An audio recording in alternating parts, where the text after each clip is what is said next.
Over the next several minutes, this video will provide an overview of the role, purpose, and function of an independent review organization, also referred to as an IRO. This will be in the context of the healthcare industry and in response to a corporate integrity agreement with the Office of the Inspector General. So now that you know what we're going to cover here, be sure to check out the description below this video where you'll find helpful links and more that'll further your understanding. And with that said, let's get into it. Even though each CIA varies from one setting to the next, there are many common components.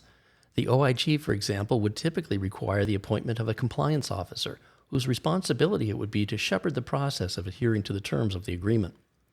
The agreement would also specify the audit and review procedures that the OIG would like to see implemented. And contained within these requirements would be the appointment of an independent review organization. Compliance policies and procedures are required to ensure that the provider complies with federal, state, and local regulations. And a confidential disclosure program is another typical element.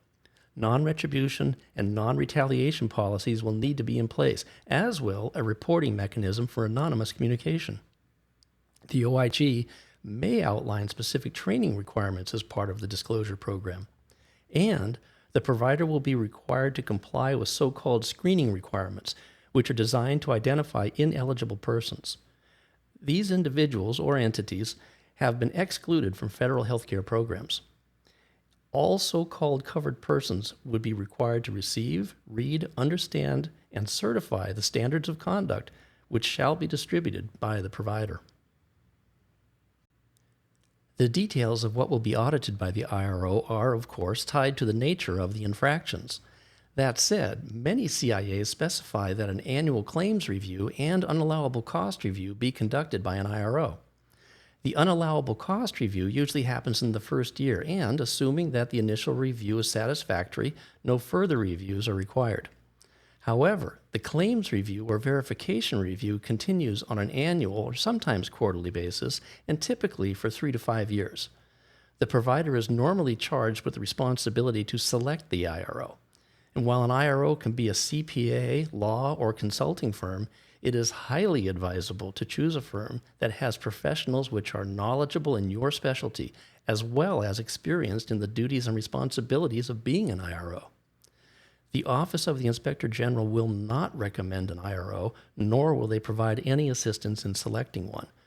But they can express concerns over professional independence, qualifications, or credentials of the staff, and reject the IRO outright. The most time-consuming and intensive activity is probably the process of conducting the annual reviews. These reviews can include a claims review, verification review, policy and procedure review, and finally even a systems review. The corporate integrity agreement will specify which reviews are to be done, as well as provide details such as scope, content, and methodology. Based on the reviews that the IRO conducts, it will then make observations and recommendations to the OIG. These observations can include problem areas observed during the review process. Some issues will not have a material effect on reimbursement, while others will have an effect, and these will be identified in the report. The CIA specifies the reporting period, which is covered by the annual report, and includes the start date and the ending date. Annual reports are usually required to be submitted to the OIG within 60 to 120 days from the end of the reporting period. For a better feel of how an IRO works, we'll use a claims review as an example, and here I'll share with you the 3 phases that the Fox Group employs. In Phase 1, there's a selection of the discovery sample and the process of identifying the universe of claims. Much of the time we work with the RATSTATS program prescribed by the OIG, even though there are some other similar approved methodologies. If an on-site visit is essential, then this is the phase where preparations are made for it. And, of course, there's a request for records to be submitted. In Phase 2, much of the time is spent by reviewing and auditing documentation and records. During this process, over and underpayment error calculations happen. We do normally carry an open items list, maybe questions, missing data, and such, giving our client the opportunity to provide what is essential for us to complete the work. If an on-site visit is important, essential, or even required, then there will be an entrance conference with relevant staff. as well as a final exit conference sharing observations, pointing out highlights and findings.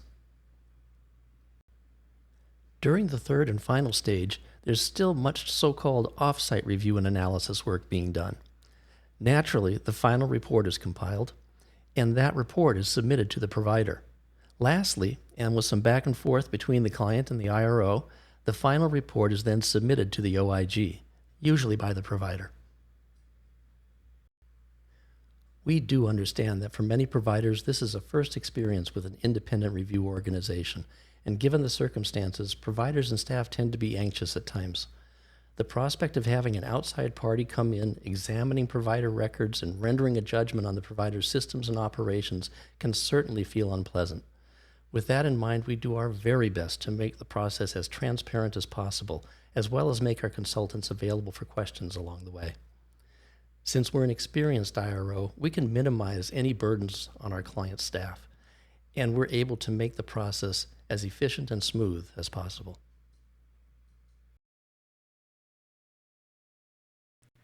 Remember to check out the description below this video for helpful links and more. In the meantime, give us a call, drop us an email, or come visit us on the web.